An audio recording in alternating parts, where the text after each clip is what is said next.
Shalom, everybody. Hashem, today we'll learn pirkei avot, perk rishon, Mishnah Aleph. Moshe kibel Torah miSinai. Moshe received the Torah from Sinai. Umsara liYoshua, and he passed it on to Yoshua. Yoshua liZkenim, Yoshua passed it on to the Zkenim, to the elder. UZkenim laNevim, and the Zkenim and the elder passed it on to the Nevim. The Nevim starting with Shmuel, concluding with Chagai, Malachi, and Zechariah. Right? Yeah. Unevim Masarua LaAnshei Knesset HaGdolah. And the Nevim passed it on to the Anshei Knesset HaGdolah. The body of 120 people, the Anshei Knesset HaGdolah, created in the time of the Second Temple by Ezra HaSofer. Okay? They passed it on to Anshei Knesset HaGdolah. And it's a beautiful thing. Beautiful thing. Having this chronological order. Moshe received the Torah from Sinai, and Moshe passed it on to Yoshua, and Yoshua to the Zkenim, to the elder, and the elder to the Nevim, and the Nevim to Anshei Knesset HaGdolah until we come to our day today. It's a beautiful thing to have this chronological order that opens up pirkei avot, and it makes me question, it makes me think, such a beautiful chronological order. It should be maybe in the beginning of Shas, in the beginning of the whole Shisha Sidrei Mishnah. Why do we only find it here in pirkei avot in Seder Nezikim, rather than finding it in Seder Zraim in the beginning of Brachot? This question is not a question that only I asked. So did Rabbi Ovadim Bartanura ask it. Rabbi Ovadim Bartanura says that pirkei avot discusses.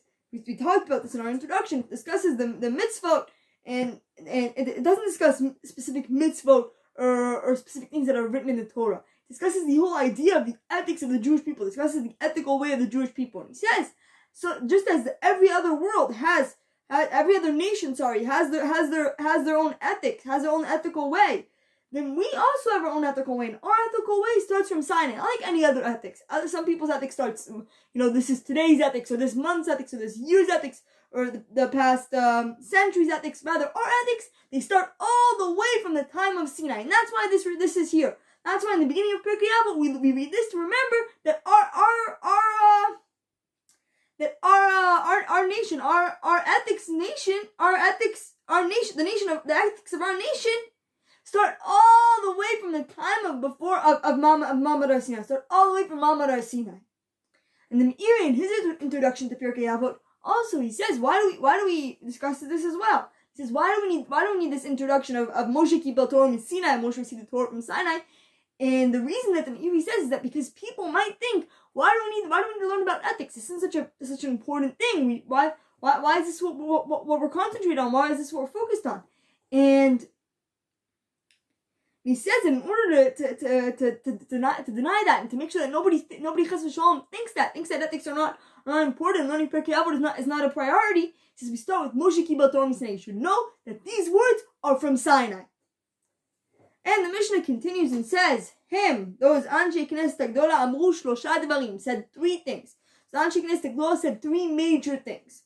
The first one is havu metunim badin. Alright, you should be careful when you go and you judge someone, or when you go and you bring up psak halacha. You should be careful and you should be thoughtful and patient and look around and double check everything. Don't be fast to go judge, and don't be fast to go make these decisions, because you're dealing with somebody's life. The second one, v'ha'amidu talmidim arbei. You should make it so you have a lot of talmidim. And Kathy explains, lo ki Rabban Gamliel. You shouldn't do this like Rabban Gamliel that says she'amar kol talmid she'en tocho keboro al yikanes lebeit hamidrash. This is in Brachot. It's shown in Brachot Kafchet Amud Aleph. He says, don't be like Rabban Gamliel that says anybody that his inside is not the same as his outside, he shouldn't come into Beit Midrash. And also, ולא כבית שמאי, שהיו אומרים, אל לשני אדם, אלא למישהו חכם, ועניו ובן אבות.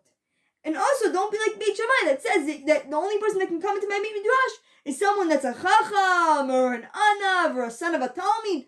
Don't be like Beit Shammai, and don't be like Rabban Gamliel. Rather, אלא be like Beit Hillel, כבית הלל, שאמרו, לכל אדם ישנה. שהרבה פושעים היו בישראל ונתקרבו לתלמוד תורה ויצאו מהם צדיקים חסידים וכשרים.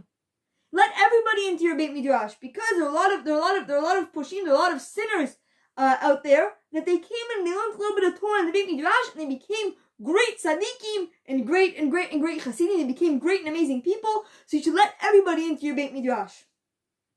And the last thing that they say, we said they say 3 things. So the third thing that they say is v'asu siyag laTorah. You should make a gate around the Torah. You should have restrictions and conditions around the Torah, so you won't chas v'shalom go over an isur from the Torah, go over an isur deoraita. And a quick example for this is, for example, it's from the Torah. We were told that on Pesach you should not eat any chametz. You shouldn't eat any chametz on Pesach. And the Torah gives us a siyag for this, gives us a gate, gives us a restriction for this. And the restriction is bal yuraya v'bal yimatzeh. You shouldn't see the food, you shouldn't find the food, because if you can't see the food and if you can't find the food, then you obviously are not going to end up eating the food as well. So I would like to wish everybody a chodesh tov and have a great day.